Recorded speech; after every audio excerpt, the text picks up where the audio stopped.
బాలకేళీకళారాజత్ రంజిత కౌతుకోరగపతి ప్రాలంబు. తన బాల్య చేష్టలతో తల్లిదండ్రులు ఇద్దరిని ఆనందింపజేస్తున్నట్టే.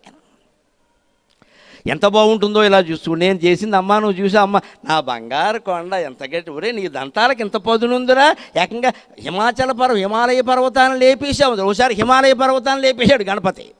ఆయన దంతాలు అంత బలం ఉంది, అంత బలమైన దంతాలు. ఎందుకు లేపాడు? అది కూడా ఒక గొప్ప ఉద్దేశం. నాన్నగారిని ఒకసారి అడిగట్ట ఆయన, ఏమని? అమ్మ అంటుందండి మీరు ఎక్కువ మాట్లాడడం లేదు, నవ్వడం లేదని, మరి అలా ఉండొచ్చా? కొంచెం పెద్ద గమనిస్తూ ఉంటారు కదా పిల్లలు, అందుకని అడిగాడు తండ్రిని. తండ్రి అన్నట్టు, మరే ఆవిడ మాట్లాడేసింది ఇక్కడ, పెద్ద నవ్వు, నేను నవ్వలేదు ఇక్కడ. ఆవిడంతటా ఆవిడ ఎప్పుడైనా వచ్చి నాతో సరసమాడిందా? ఎప్పుడు నేను పిలవాల్సిందే అన్నట్టు. అదే సమస్య అన్నట్ట. ఈయన పెద్ద సైకాలజిస్ట్. ఇప్పుడు ఏం చేస్తాడో చూద్దాం. అంత అందంగా ఉంటుంది మీ అమ్మ, నల్లగా ఉంటుందని చెప్పేట్టు. పైగా అమ్మవారు నల్లగా ఉంటుంది, శివుడు తెల్లగా ఉంటాడు. నేను తెల్లగా ఉన్నాను, నాకు బోడు సంబంధాలు వచ్చాయి, మానేసి అమ్మాయిని చేసుకున్నా. ఒక్కరోజైనా నా దగ్గరికి సరసంగా సరదాగా వచ్చిందా? ఎంతసేపు నేను రావాలని చూస్తారు, నాకేం పని, నేను తపస్సు చేసుకుంటాను, నేను రాను.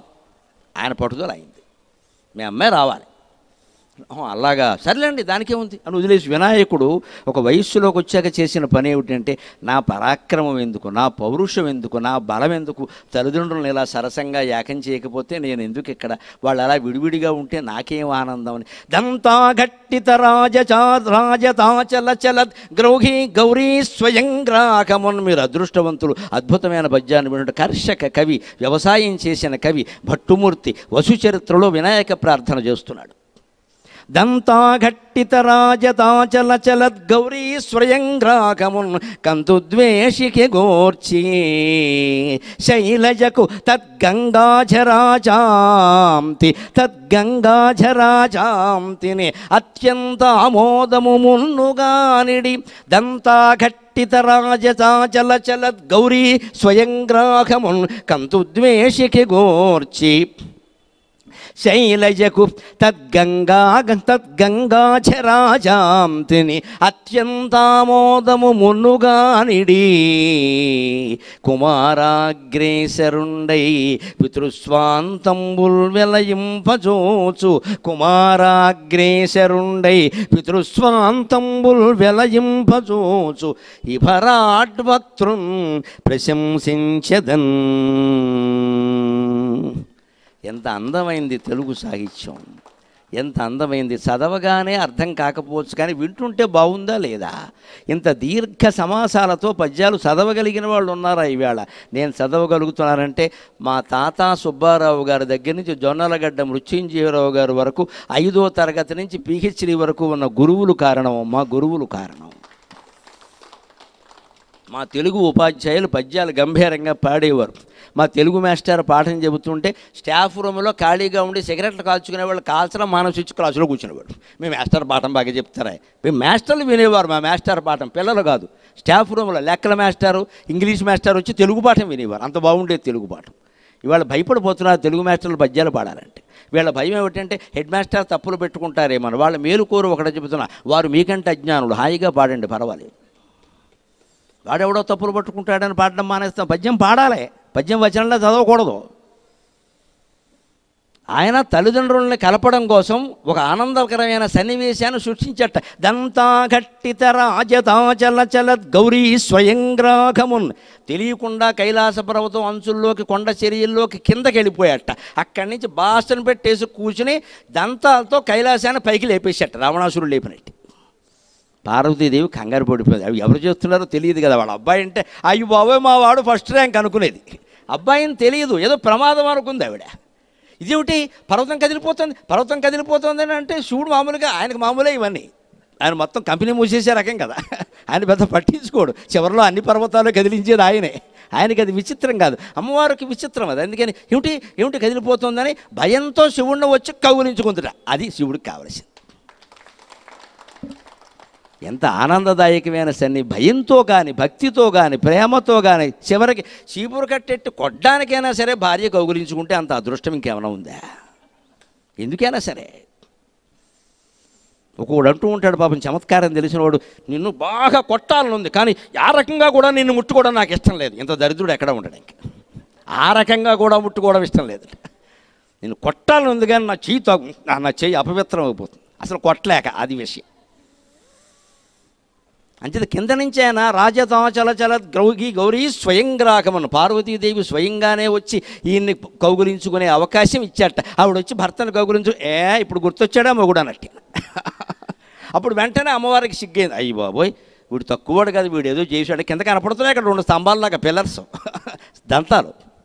మళ్ళీ అమ్మగారికి కోపం రాకుండా, ఒరే మీ నాన్న ముందు నన్ను లోకు చేసేసావురా, ఆయన ఊరుకుంటాడా, రేపటి నుంచి అంటాడో, ఎందుకు వచ్చింది మీ నాన్న ముందు నన్ను లోకు చేస్తావు, రే పార్వతీ తనయ ఓయి గణాధిప అంటారా నిన్ను తెలుగునాట 2 రాష్ట్రాల్లో. తొండమును ఏకదంతమును తోరపు బొజ్జయు వామహస్తమున్ మెండుగమ్రోయు గజ్జలును మెల్లని చూపులు మందహాసమున్ కొండక గుజ్జు రూపమున కోరిన విద్యలకెల్ల వజ్జయై ఉండెడి పార్వతీ తనయ ఓయి గణాధిప నీకు మృక్కెదన్.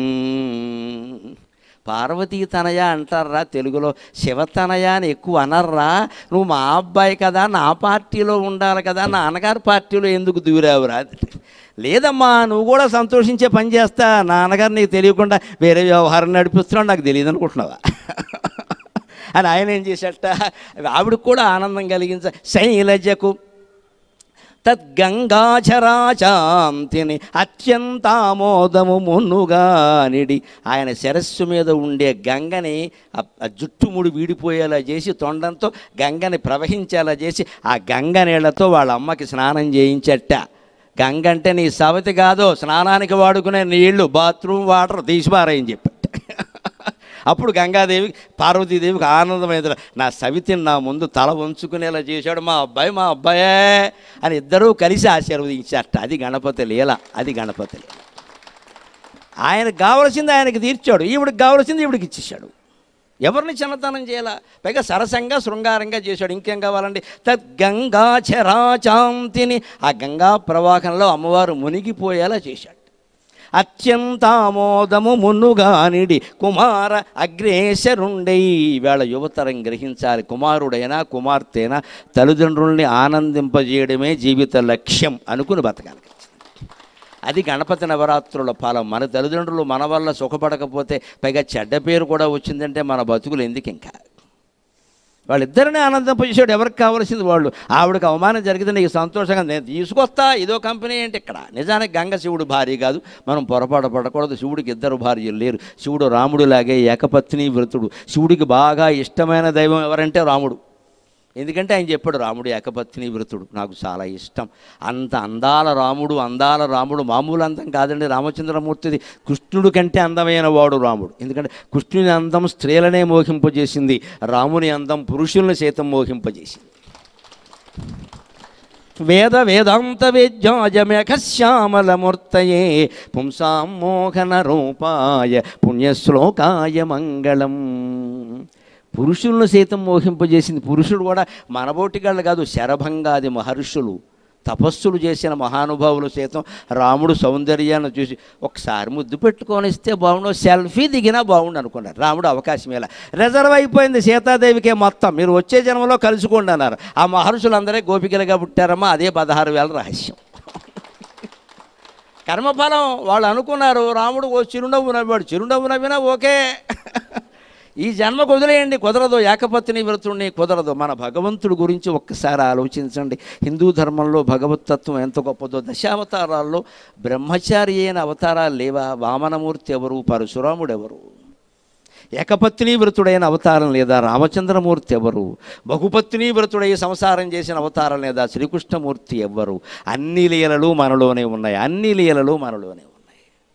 నువ్వు ఏం చేసావనేది అది చిత్తశుద్ధి ఉందా లేదా? ఎవరికి అన్యాయం చేయకు. శ్రీకృష్ణుడు 16,000 కాదమా 16 లక్షల మంది చేసుకున్నా వాళ్ళు ఆయన్ని చేసుకున్నారు, ఆయన ఎవరిని అందులో చేసుకోవాలి.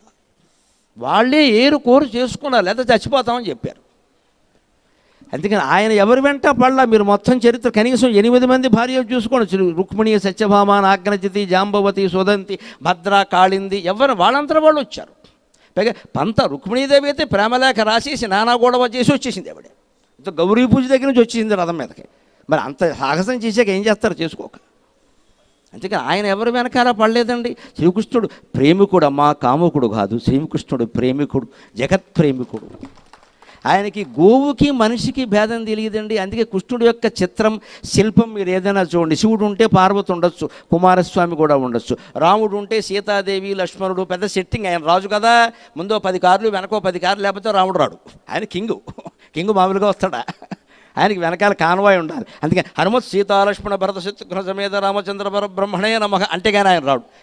మా ఆవిడేది, మా తమ్ముడేడి, మా భరతుడేడి, నా కోసం వాడు చాలా త్యాగం చేసి, హనుమంతుడేడి లేకపోతే నేను రానంటాడు. కృష్ణుడు అలా కాదు, ఒంటరిగానే ఉంటాడు, ఒంటరిగానే పిలిస్తే వస్తాడు. ఆయన దగ్గర ఎవ్వరూ ఉండరు. మీరు శ్రీకృష్ణ విగ్రహం చూడండి, 8 మందిలో ఎవ్వరూ శ్రీకృష్ణుడు క్యాలెండర్లో ఒక్కరు కూడా ఉండదు. ఎందుకంటే క్యాలెండర్ పట్టదో, పెద్ద సమస్య. ఫోటో తీసేవాడికి కష్టం. 16,000 మంది ఉంటే మరీ కష్టం, చిన్న చిన్న మొహాలు పడతాయి. ఎవరిని ఉండనివాడు, ఆయన ఒక్కడే ఉంటాడు. ఉంటే ఉండేది గోవు ఒక్కటేనమ్మా. రాధ కూడా ఉండదు పక్కన, గోవు ఒక్కటే. శ్రీకృష్ణుడికి ప్రీతిపాత్రమైంది గోవు ఒక్కటే. యావత్తు హిందువులు గోవుని ఎందుకు ప్రేమిస్తారంటే శ్రీకృష్ణుడు ప్రేమించిన జీవి అంత అద్భుతమైంది ఇంకేదైనా ఉందా?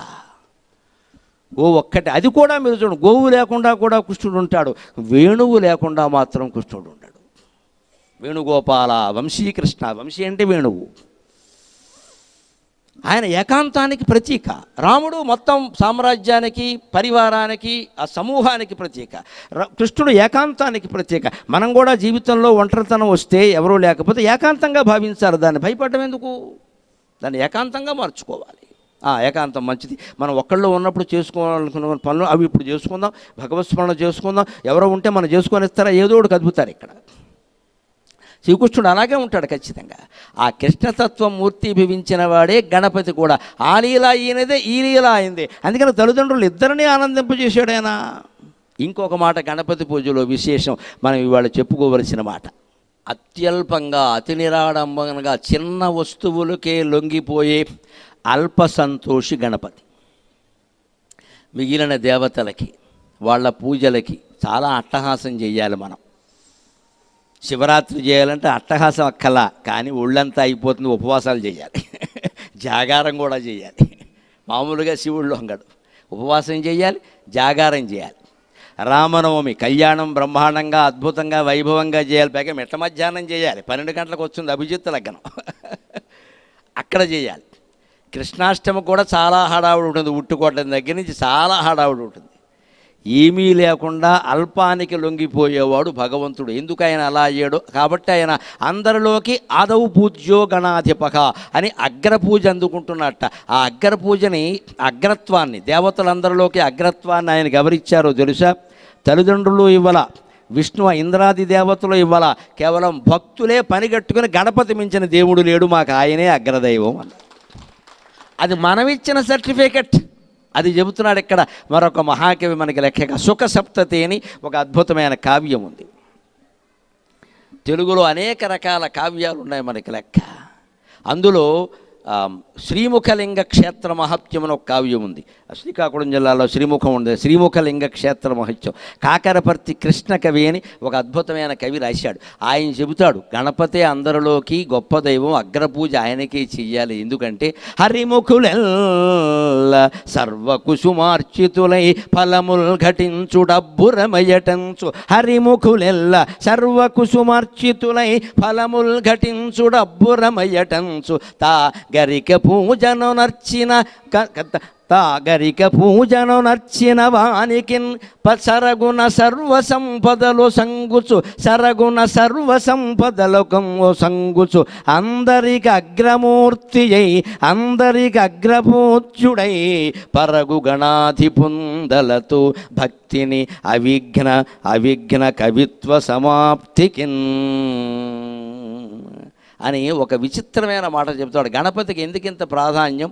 అదవు పూజ్యో గణాధిపక అని మనం ప్రయాణం చేసి పెడుతున్నా సరే, ఎప్పుడైనా కాస్త జాగ్రత్తగా ప్రయాణం సాగాలంటే శ్రీ మహాగణాధిపత ఏ నమః అని నమస్కారం చేసుకుని వెళ్ళాలి.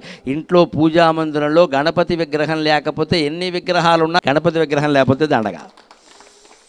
గణపతి విగ్రహం ఉండి తీరాలి. బయటికి ఆఫీసు కడుతున్నా సరే మగ ఆడ భేదం లేకుండా కాస్త అక్కడికి వచ్చి చెప్పులు తొడుక్కుని కాదు, చెప్పులు బయట ఉంటాయి కదా, పూజా మందిరానికి వచ్చి ఒక్క నమస్కారం చేసుకుని వెళ్ళాలి. లేకపోతే ఆటంకాలు వస్తాయి ఖచ్చితంగా. ఆయనకు చేసుకుని పెడితే వచ్చే ఆటంకాలు కూడా పోతాయి. పైగా అల్ప సంతోషి, ఉడుములు ఉండ్రాళ్ళు ఖర్చు లేని వ్యవహారం అండి. ఉండ్రాళ్ళకి నూనె ఎక్కలా, ఏం అక్కలా, అందులోకి బెల్లమైనా నంచుకోవచ్చు, అల్లం పచ్చడైనా నంచుకోవచ్చు, నీకు ఏది ఉంటే అది నంచుకోవచ్చు, తినగలిగితే మామూలు కూడా తినచ్చు.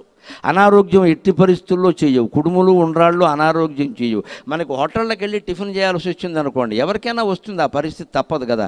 ఇక కొంచెం ఉన్నంతలో జాగ్రత్త ఏమిటంటే ఇడ్లీ, అంతేనండి. ఇంకేది నమ్మడానికి వీల్లేదండి ఇక్కడ. మళ్ళీ ఇడ్లీలోకి సాంబార్ నమ్మడానికి వీల్లేదు, అది ఎప్పటిదో తెలియదు, అది ఎప్పటిదో అది చెప్పలేం. అందులో మళ్ళీ ఉల్లిపాయలు వేస్తాడు, చాలా వేస్తాడు అందులో. ఇడ్లీ ఇక ఎందుకంటే తప్పదు, హోటల్లో చేయాలి. నా బోటుగాడికి ఎప్పుడైనా ఒక్కోసారి ఆ పరిస్థితి వస్తుంది, ఇడ్లీ తెచ్చేయి, కాకపోతే 4 ఇడ్లీ తెచ్చి 6 ఇడ్లీ తెచ్చి ఇంకేం వద్దని చెప్తాను. చాలు, అదేదో కారప్పుడు ఏదో వేసుకు తింటాం, అయిపోయింది.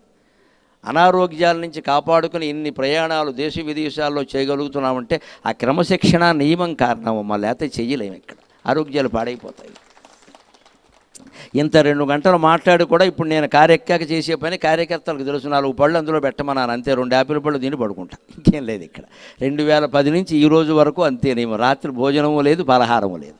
66 ఏళ్ల వయస్సు, భగవంతుడి దేవుల షుగరు బీపీ ఏమీ లేకుండా ఉన్నామంటే ఆ నియమాలు కారణం.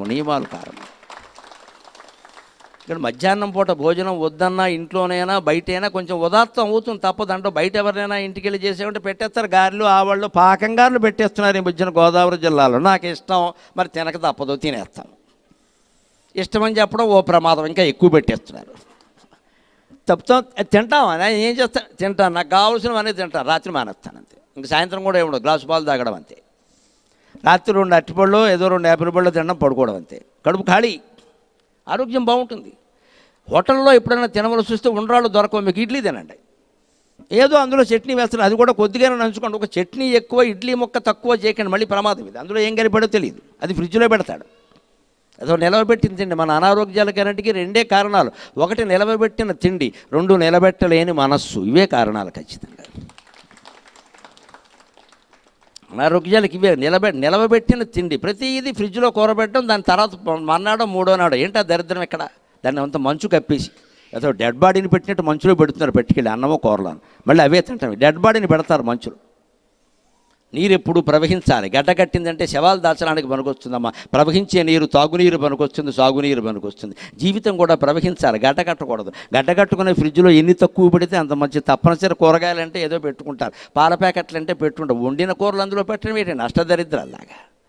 అదే మళ్ళీ తీసి తినడం, దాన్ని మళ్ళీ వెచ్చబడ్డ, ఇదో దరిద్రం అదో దరిద్రం. ఇక్కడ ఫ్రిడ్జ్లోనేమో చల్లబరచడం, మైక్రోవేవ్లో వెచ్చబరచడం. క్యాన్సర్లు వస్తున్నాయమ్మా మైక్రోవేవ్ల కారణంగా. ఉన్నవాళ్ళు తీసవతల బారేయండి వెంటనే. మైక్రోవేవ్ ఉంటే క్యాన్సర్ ఖాయం. పత్రికల్లో వచ్చిన మాటలే విన, నేనేం కొత్తగా చెప్పట్లా. అవి ఏవీ లేకుండా ఉండాలంటే కూడా ఉండ్రాళ్ళే.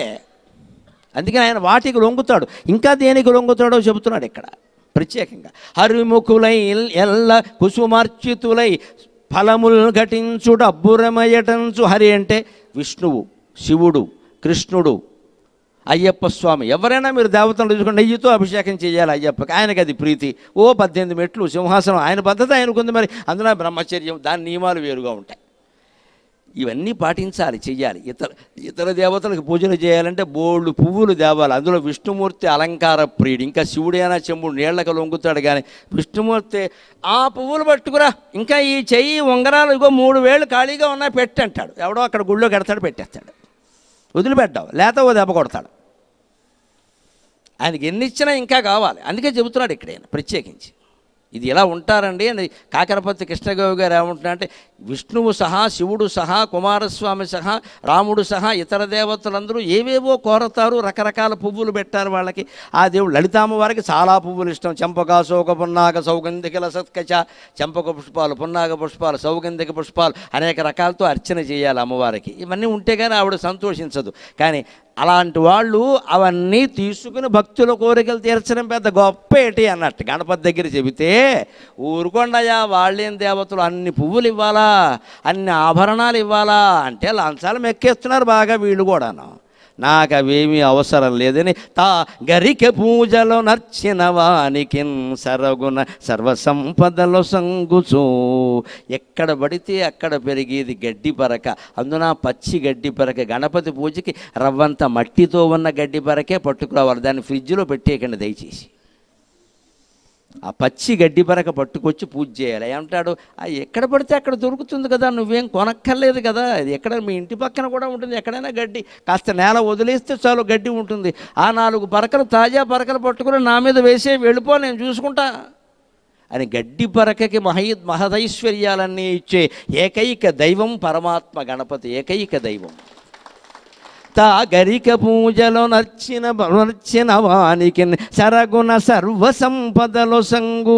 ఆయనకి వేరే మీరేమి వ్యాయామాలు చేయక్కల, 4 గుంజీలు తీస్తే చాలు 2 చెవులు పట్టుకుని గుంజీళ్ళకి లొంగిపోతాడు ఆయన.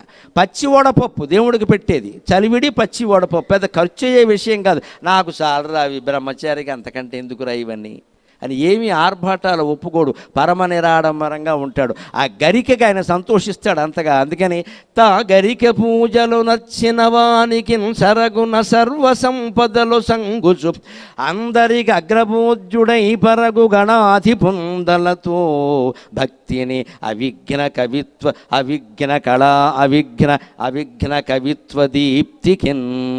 ఎటువంటి విఘ్నము లేకుండా నా ఈ కావ్యం ముందుకు సాగడం, శ్రీముఖలింగ క్షేత్ర మహాత్మ్యం అనే కావ్యం ముందుకు సాగడానికి నేను అవిఘ్నంగా సాగడం కోసం గణపతిని గరిక పూజ చేస్తున్నాను అన్నాడు.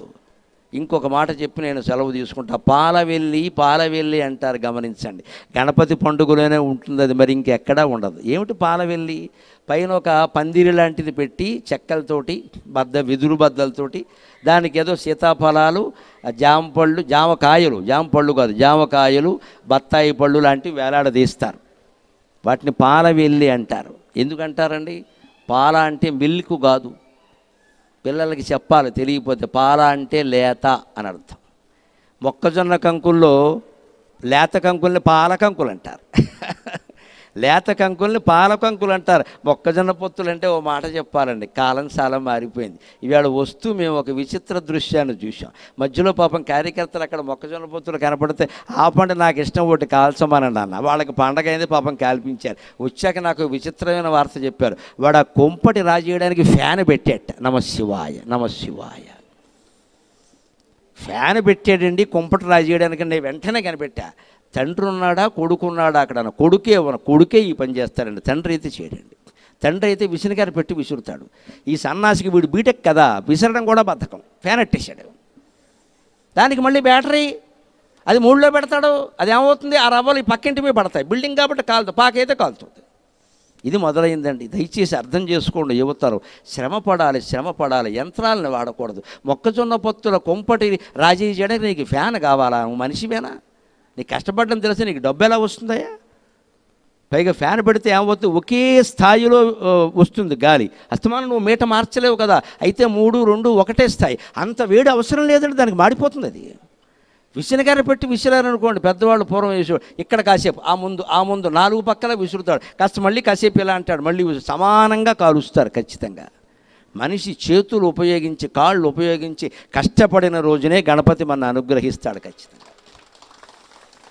ఇప్పుడు పాలవెల్లి కట్టేవి మీరు చూడండి, పచ్చి మొక్కజొన్న పొత్తులు కడతారు. బత్తాయి పళ్ళు పూర్తిగా పండినవి కట్టకూడదు, పచ్చివే కడతారు. జామ కాయలు కడతారు, జామ పళ్ళు కాదు. పైగా పండు కడితే ఉండదు కూడా, ముచ్చుకు ఊడిపోతుంది, పచ్చి అయితేనే ఉంటుంది.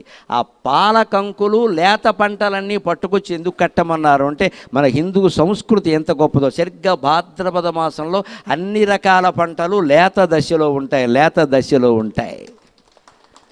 అవి భగవంతుడికి సమర్పించి మీరు అనుభవించండి. అంతేకాదు ఆ లేత కంకులు, లేత పంటలు, పసిపిల్లలు లాంటివి జాగ్రత్తగా చూసుకోండి.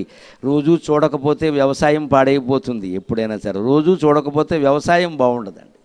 ఓ రియల్ ఎస్టేట్లో ఉండే బిల్డర్ అయినా రోజు అక్కడికి వెళ్ళకపోయినా వారానికి ఒకసారి వెళ్ళినా సరిపోవచ్చు. ఎవరొక నమ్మకమైన ఇంజనీర్ని, మంచి వ్యక్తుల్ని పెట్టుకుంటే సరిపోవచ్చు. కానీ వ్యవసాయం రోజు వెళ్ళి తీరాల్సిందే, అనుమానం ఏం లేదు. అక్కడ నిత్య పర్యవేక్షణ ఉండాలి. అందుకని భాద్రపద మాసంలో పైగా పసిపిల్లల లాంటి పంటలు, పసిపిల్లల్ని రోజు చూసుకుంటాం కదా, అలాగ మీ పంటలను మీరు కాపాడుకోండి అని పాలవెల్లి ద్వారా మనకి తెలియజేస్తున్న మహానుభావుడు గణపతి.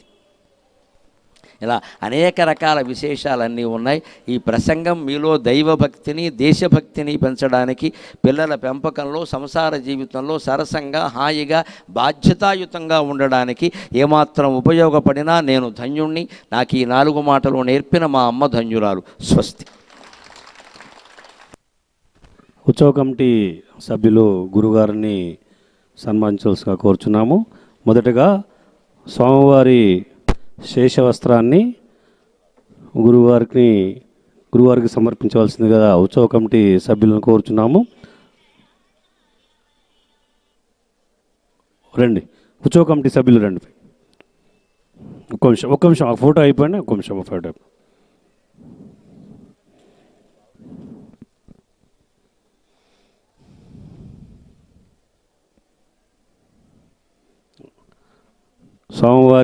వినాయక స్వామివారి శేషవస్త్రాన్ని కమిటీ సభ్యులు గురువారికి సన్మానిస్తున్నారు. అదేవిధంగా శిష్టాచార సాంప్రదాయం ప్రకారం గురుగారికి పూలు పండ్లతో గురుదక్షిణ,